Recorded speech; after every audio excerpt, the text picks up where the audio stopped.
Hello friends. स्वागत है आप सबका एक बार फिर से हमारे इस चैनल अगस्त्य ऑनलाइन क्लासेस में। आज से हम रीड 2022 एसएसटी लेवल 2 के लिए एक निशुल्क बैच प्रारंभ कर रहे हैं, जिसमें हम सबसे पहले भूगोल विषय के अक्षांश टॉपिक का अध्ययन करेंगे। तो चलिए शुरू करते हैं आज का वीडियो। अक्षांश और देशांतर के बारे में पढ़ने से पहले हम पृथ्वी का बेसिक अध्ययन करेंगे। तो देखिए, हम जानते हैं कि पृथ्वी सौर परिवार का एक सदस्य है तथा सभी ग्रह और उनके उपग्रह अपने ध्रुवीय या अक्ष पर घूमते हुए सूर्य की परिक्रमा करते हैं। हम जानते हैं कि पृथ्वी सौर मंडल का एक सदस्य है और इस सौर मंडल में सभी ग्रह और उन ग्रहों के उपग्रह सूर्य की परिक्रमा करते हैं। सूर्य से दूरी के आधार पर पृथ्वी तीसरा ग्रह है तथा आकार में पांचवा सबसे बड़ा ग्रह है। देखिए, दूरी के आधार पर पृथ्वी तीसरे नंबर का ग्रह है। तो पहले और जो दूसरे नंबर का ग्रह है जो सूर्य से के सबसे नजदीक स्थित है, वो है क्रमशः बुध और शुक्र। बुध ग्रह सूर्य के सबसे नजदीक स्थित है और दूसरे स्थान पर शुक्र है। इनके बाद पृथ्वी का नंबर आता है तथा आकार में पांचवा सबसे बड़ा ग्रह है। तो बाकी के जो चार बड़े ग्रह हैं आकार में जो पृथ्वी से बड़े हैं, वो हैं बृहस्पति, बृहस्पति, शनि, अरुण और वरुण। ये चारों ग्रह आकार में पृथ्वी से बड़े हैं। अंतरिक्ष से देखने पर पृथ्वी गोलाकार दिखती है। देखिए, अंतरिक्ष से देखने पर पृथ्वी गोलाकार दिखती है, लेकिन पृथ्वी पूर्ण रूप से गोल नहीं है। यह दोनों ध्रुवों पर थोड़ी चपटी तथा मध्य भाग से उभरी हुई है। देखिए, पृथ्वी हमें गोलाकार लगती है, लेकिन वास्तव में पृथ्वी पूर्ण रूप से गोल न होकर ध्रुवों पर थोड़ी चपटी तथा मध्य भाग से उभरी हुई है और इसलिए इसके इस आकार को भू-आब भू-आब या पृथ्व्याकार कहा जाता है, जिसका अर्थ होता है पृथ्वी के समान आकार का। देखिए, पहले ये माना जाता था कि पृथ्वी गोल है, लेकिन बाद में ये पता चला कि पृथ्वी पूरी तरह से गोल नहीं है जैसे एक गेंद होती है, बल्कि ये ध्रुवों पर थोड़ी चपटी है और इसके मध्य भाग में से ये उभरी हुई है और इस विशेष आकार को भू-आब या पृथ्व्याकार नाम दिया गया। पृथ्वी का अपने अक्ष पर घूमने के फलस्वरूप लगने वाले अपकेंद्रीय बल के कारण पृथ्वी मध्य में उभरी हुई है तथा ध्रुवों पर चपटी है। अब हम ये देखें कि पृथ्वी का जो ये आकार है ये क्यों है। तो हम जानते हैं कि पृथ्वी सूर्य के चारों ओर चक्कर लगाने के साथ साथ अपने अक्ष पर भी चक्कर लगाती है, अपने अक्ष पर भी घूमती है और अपने अक्ष पर घूमने के कारण जो अपकेंद्रीय बल पृथ्वी पर लगता है, उस बल के कारण पृथ्वी की जो स्थिति है वो भू-आभीय स्थिति है। देखो, पृथ्वी के इस भू-आभीय आकार का सर्वप्रथम पता फ्रांस के खगोल शास्त्री जान रिचर को 1671 ईस्वी में लगा और पृथ्वी के इस आकार का कि पृथ्वी गोल न होकर भू-आभीय आकार की है, इस बात का सर्वप्रथम पता फ्रांस के खगोल शास्त्री जिनका नाम था जान रिचर, उनको 1671 ईस्वी में ये पता चला कि पृथ्वी पृथ्व्याकार की है।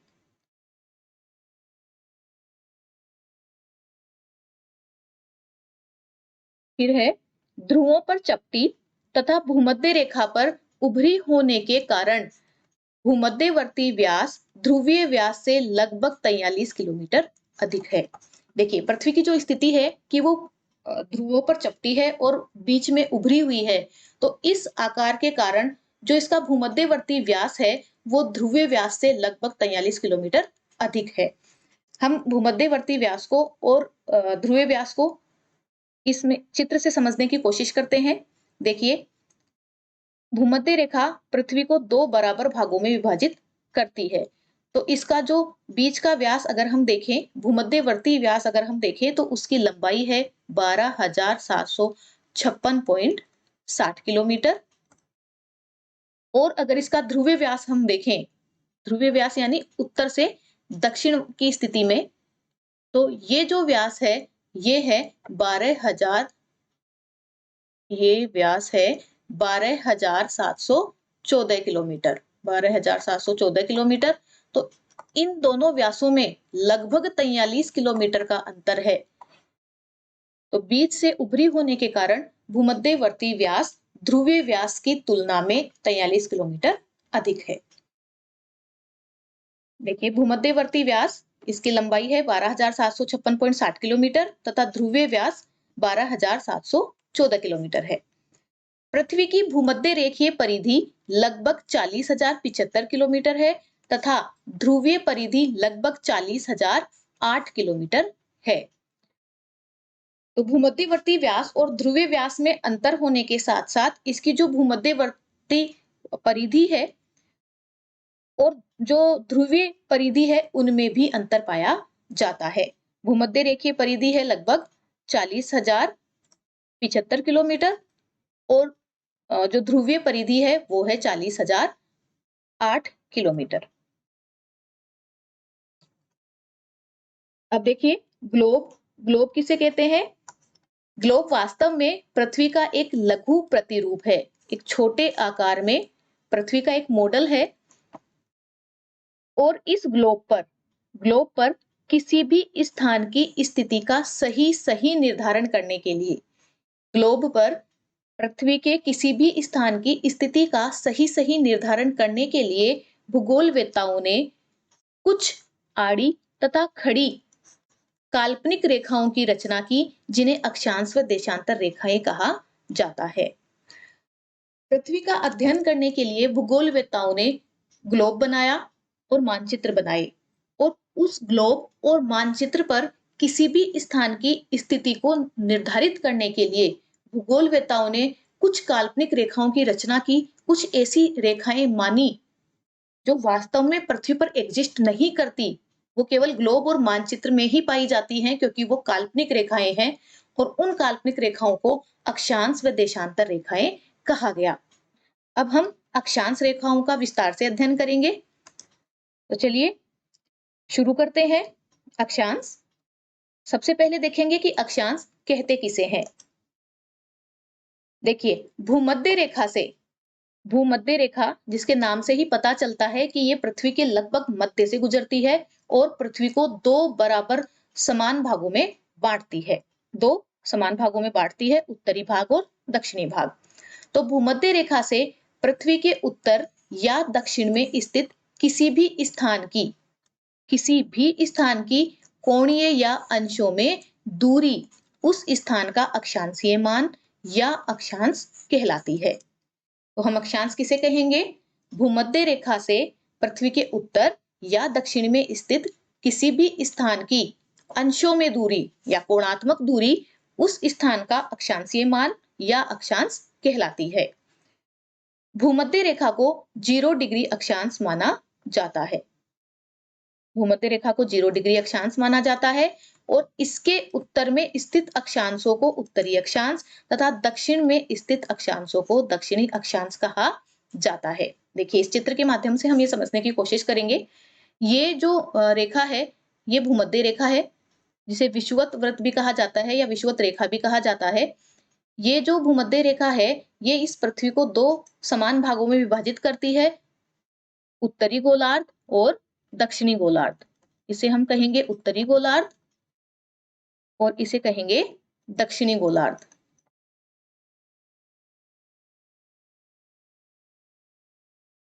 तो विषुवत रेखा के उत्तरी भाग में जो अक्षांश स्थित हैं, जैसे हम इसमें देख पा रहे हैं कि 20 डिग्री उत्तरी अक्षांश, 40 डिग्री उत्तरी अक्षांश रेखा, 60 डिग्री उत्तरी अक्षांश रेखा, 80 डिग्री उत्तरी अक्षांश रेखा और उत्तरी ध्रुव यानी 90 डिग्री उत्तरी अक्षांश। ये जो अक्षांश हमें दिखाई दे रहे हैं इन्हें हम कहेंगे उत्तरी अक्षांश। और भूमध्य रेखा के दक्षिण में जो अक्षांश स्थित हैं, जैसे इस चित्र में हमें दिखाई दे रहे हैं 20 डिग्री दक्षिण, तो इन्हें हम दक्षिणी अक्षांश कहते हैं।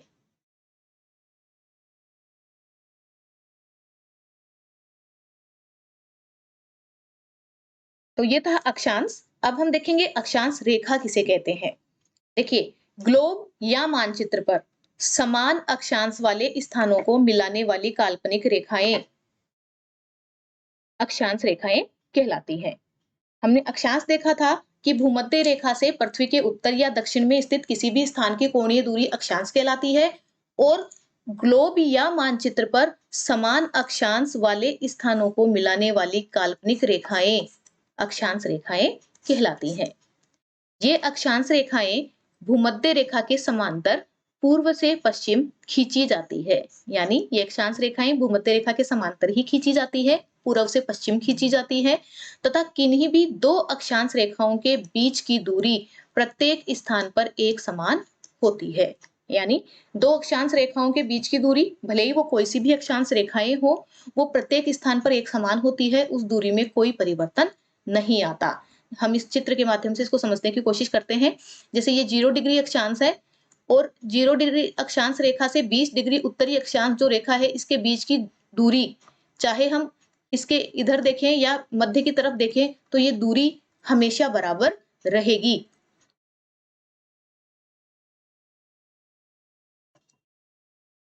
फिर है दो अक्षांश रेखाओं के बीच की दूरी, अर्थात प्रत्येक 1 डिग्री अक्षांश के बीच की दूरी 111 किलोमीटर होती है। यानी दो अक्षांश रेखाओं के बीच की दूरी या प्रत्येक 1 डिग्री अक्षांश के बीच, 1 डिग्री से 2 डिग्री जो अक्षांश है उसके बीच की जो दूरी है वो 111 किलोमीटर होती है। हम जैसे जैसे भूमध्य रेखा से उत्तरी या दक्षिणी ध्रुव की ओर जाते हैं, तो अक्षांश रेखाओं की लंबाई कम होती जाती है, किंतु इनके बीच की 111 किलोमीटर की दूरी में कोई कमी नहीं आती। देखिए, विषुवत रेखा से, ये विषुवत रेखा है, इस विषुवत रेखा से अगर हम उत्तरी ध्रुव की ओर चले या दक्षिणी ध्रुव की ओर चले, तो जो अक्षांश रेखाएं होती हैं उनकी लंबाई में कमी आती है। यानी विषुवत रेखा सबसे लंबी अक्षांश रेखा है। इसके भले ही हम उत्तर में जाएं या दक्षिण में जाएं, इसके बाद जो अक्षांश रेखाएं खींची जाएंगी उनकी लंबाई में उत्तरोत्तर कमी होती जाएगी, लेकिन इनके बीच की जो दूरी है 111 किलोमीटर, इस 111 किलोमीटर की दूरी में कोई अंतर नहीं आएगा। फिर है दो अक्षांश रेखाओं के बीच का क्षेत्र कटिबंध या जोन कहलाता है। देखिए, दो अक्षांश रेखाओं के बीच का क्षेत्र कटिबंध या जोन कहलाता है। 0 डिग्री अक्षांश रेखा से कुल 90 डिग्री अक्षांश उत्तर में तथा 90 डिग्री अक्षांश ही दक्षिण में स्थित हैं। देखिए, जो 0 डिग्री अक्षांश रेखा है यानी विषुवत रेखा, उसके उत्तर में कुल 90 डिग्री और दक्षिण में भी कुल 90 डिग्री अक्षांश स्थित है। विषुवत वृत्त से ध्रुवों के बीच की दूरी पृथ्वी के चारों ओर के वृत्त का 1/4 है। देखिए, अब हम ये देखते हैं कि ये 90 डिग्री ही क्यों है। तो इसका एक सीधा सा कारण है, वो ये है कि पृथ्वी गोल है, और गोल होने के कारण जो इसका माप होगा वो होगा 360 डिग्री। 360 डिग्री, और जब हम विषुवत रेखा से ध्रुवों की ओर जाते हैं, विषुवत रेखा से ध्रुवों की ओर जाते हैं, तो ये जो इसकी दूरी है ये होती है 1/4, 1/4, और 360 डिग्री का जो चौथाई भाग है वो होता है 90 डिग्री। 360 का जो चौथाई भाग है वो होगा 90, इसलिए 90 डिग्री जो अक्षांश, उत्तर में जो अक्षांश होते हैं वो 90 डिग्री है, और दक्षिण में भी जो अक्षांश है वो 90 डिग्री ही है। देखिए, विषुवत वृत्त से ध्रुवों के बीच की दूरी पृथ्वी के चारों ओर के वृत्त का 1/4 है, इसलिए इसका माप 360 डिग्री का चौथाई भाग यानी 90 डिग्री होगा। अतः 90 डिग्री उत्तरी अक्षांश को ही उत्तरी ध्रुव तथा 90 डिग्री दक्षिणी अक्षांश को दक्षिणी ध्रुव कहा जाता है। जिस प्रकार हम 0 डिग्री को विषुवत रेखा या भूमध्य रेखा कहते हैं, उसी प्रकार 90 डिग्री उत्तरी अक्षांश को, देखिए 90 डिग्री उत्तरी अक्षांश को उत्तरी ध्रुव और 90 डिग्री दक्षिणी अक्षांश को ही दक्षिणी ध्रुव कहा जाता है। इस प्रकार हमने भी देखा कि 0 डिग्री जो अक्षांश है उसके उत्तर में 90 डिग्री अक्षांश, और दक्षिण में भी 90 डिग्री तक अक्षांश पाए जाते हैं। तो इस प्रकार कुल अक्षांश 90 अक्षांश उत्तरी भाग में और 90 अक्षांश दक्षिणी भाग में स्थित है और एक अक्षांश 0 डिग्री खुद है। तो इस प्रकार जो कुल अक्षांश है वो 181 है। अब अगर बात करें हम अक्षांश रेखाओं की, तो देखिए अक्षांश रेखाओं को समांतर रेखा या अक्षांश वृत्त भी कहा जाता है, इसीलिए भूमध्य रेखा को विषुवत वृत्त कहा जाता है। तो ग्लोब पर कुल अक्षांश 181 है, कुल अक्षांश 181 है, 90 डिग्री उत्तरी और 90 दक्षिणी अक्षांश है और एक 0 डिग्री अक्षांश है। अब हम देखें कि ग्लोब पर कुल कितनी अक्षांश रेखाएं हैं। तो ग्लोब पर कुल अक्षांश रेखा या वृत्त 89 उत्तरी और 89 दक्षिणी भाग में स्थित है और एक 0 डिग्री जिसे हम विषुवत वृत्त कहते हैं। तो इस प्रकार ये सारे मिलाकर होते हैं 179। अब इसमें जब कुल अक्षांश 181 है तो कुल अक्षांश रेखा 181 क्यों नहीं है? वो इसलिए नहीं है क्योंकि 90 डिग्री उत्तरी अक्षांश जिसे हम उत्तरी ध्रुव कहते हैं तथा 90 डिग्री दक्षिणी अक्षांश जिसे हम दक्षिणी ध्रुव कहते हैं, वो कोई वृत्त या रेखा नहीं होकर एक बिंदु के समान है, तो वो अक्षांश रेखा में गिने नहीं जाते। इसलिए कुल अक्षांश 181 है और कुल अक्षांश रेखा 179 है। अब हम अध्ययन करेंगे हमारे प्रमुख अक्षांश रेखाओं का। प्रमुख अक्षांश रेखाओं में सबसे पहली जो प्रमुख अक्षांश रेखा है वो है विषुवत वृत्त या भूमध्य रेखा। देखिए, यह पृथ्वी को दो बराबर भागों में विभाजित करने वाली काल्पनिक रेखा है। काल्पनिक रेखा है जो 0 डिग्री अक्षांश को दर्शाती है, इसे ही भूमध्य रेखा कहा जाता है।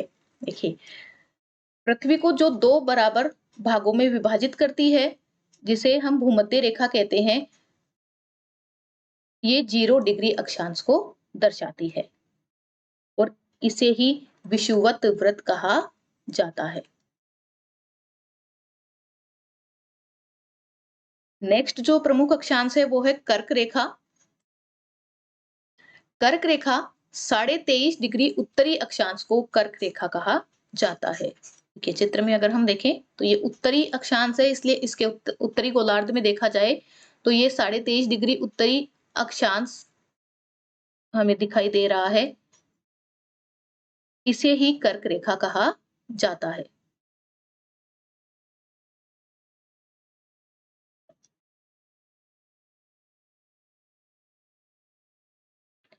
नेक्स्ट प्रमुख अक्षांश रेखा है मकर रेखा। 23.5 डिग्री दक्षिणी अक्षांश को मकर रेखा कहते हैं। 23.5 डिग्री दक्षिणी अक्षांश को। देखिए, उत्तरी अक्षांश को हमने देखा था कि उत्तरी अक्षांश को कर्क रेखा कहते हैं और 23.5 डिग्री दक्षिणी अक्षांश को, इसकी स्थिति विषुवत वृत्त के दक्षिण में है, इसे मकर रेखा कहा जाता है। फिर है कर्क और मकर रेखाओं के मध्य भाग को उष्णकटिबंध कहा जाता है। देखिए, 23.5 डिग्री ये उत्तरी अक्षांश है और ये है 23.5 डिग्री दक्षिणी अक्षांश। इसके मध्य का जो ये भाग है, ये भाग जो हमें दिख रहा है, इसे उष्णकटिबंध कहा जाता है। नेक्स्ट प्रमुख अक्षांश रेखा है आर्कटिक वृत्त। आर्कटिक वृत्त देखिए, 66.5 डिग्री उत्तरी अक्षांश को आर्कटिक वृत्त या उत्तरी ध्रुव वृत्त कहा जाता है। देखिए, मैप में देखते हैं, चित्र में देखते हैं, सॉरी, चित्र में देखिए हमें ये दिख रहा है कि ये जो 66.5 डिग्री उत्तरी अक्षांश है, ये ही वास्तव में इसे ही आर्कटिक वृत्त कहा जाता है। इस आर्कटिक वृत्त को उत्तरी ध्रुव वृत्त के नाम से भी जाना जाता है। नेक्स्ट जो अक्षांश रेखा है वो है अंटार्कटिक वृत्त। अंटार्कटिक वृत्त देखिए, 66.5 डिग्री दक्षिणी अक्षांश को अंटार्कटिक वृत्त या दक्षिणी ध्रुव वृत्त के नाम से जाना जाता है। तो 66.5 डिग्री दक्षिणी जो अक्षांश है, ये चित्र में जो हमें दिखाई दे रहा है, इसे अंटार्कटिक वृत्त के नाम से जाना जाता है और अंटार्कटिक वृत्त को दक्षिणी ध्रुव वृत्त भी कहा जाता है। अब देखिए, कर्क रेखा से आर्कटिक वृत्त के मध्य स्थित भूभाग को, देखिए कर्क रेखा 23.5 डिग्री उत्तरी अक्षांश और आर्कटिक वृत्त के मध्य स्थित भूभाग को, आर्कटिक वृत्त मतलब 66.5 डिग्री उत्तरी अक्षांश, तो इसके मध्य का जो ये भाग है, ये भाग, इसे उत्तरी शीतोष्ण कटिबंध और मकर रेखा से, ये मकर रेखा है, मकर रेखा से अंटार्कटिक वृत्त के मध्य भूभाग को, इस भूभाग को दक्षिणी शीतोष्ण कटिबंध कहते हैं। ये दक्षिणी शीतोष्ण कटिबंध है।